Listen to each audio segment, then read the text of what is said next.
انتشرت العديد من الشائعات حول ملكة الكوميديا التي اشتهرت بأدوار العانس في السينما، وربما لهذا السبب اعتقد البعض أنها لم تتزوج. وفي حوار مع حفيدتها عزة مصطفى، وهي ابنة شقيقتها التي تبنتها وعاشت معها طوال حياتها، كشفت العديد من الحقائق حول حياة جدتها. كشفت الحفيدة أن الفنانة الكبيرة زينات صدقي ولدت في 4 مايو عام 1913 باسكندرية، واسمها الحقيقي زينب محمد سعد. الأب يعمل تاجر وأسرة من أصول مغربية، وتزوج والدها من والدتها التي كانت أرملة ومعها بنتين هم دولة وثنية، وبعد زواجه منها أنجبت زينب وفاطمة. وقالت: حصلت جدتي على الشهادة الابتدائية ولم تكن أمية كما أشاع البعض، وتوفي والدها وعمرها 13 عام، ففرض عليها عمها الزواج من ابنه الطبيب الذي كان يجبرها ب 17 عام، وعملها الزوج بقسوة واعتاد أن يضربها فطلبت منه الطلاق.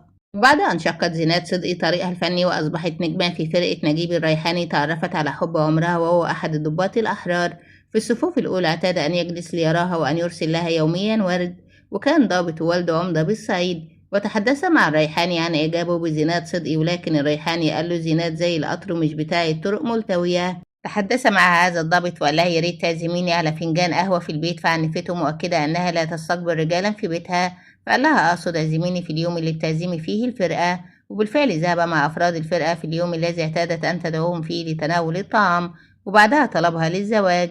رفضت الحفيدة الإفصاح عن اسم اللواء الذي تزوجته زينات، مؤكدة أنه أصبح مسؤول مهم وكون أسرة وله أبناء، وأنه تزوج جدتها زواجا رسميا ومعلنا. المسرح والفرقة كلها كانوا عارفين، وعملت حفلة في بيتها حضرها أقاربها وإخواتها، وعزمت عمها وقالت له: هات ولادك، وحضر وقال لها: رفعت راسنا يا زينات.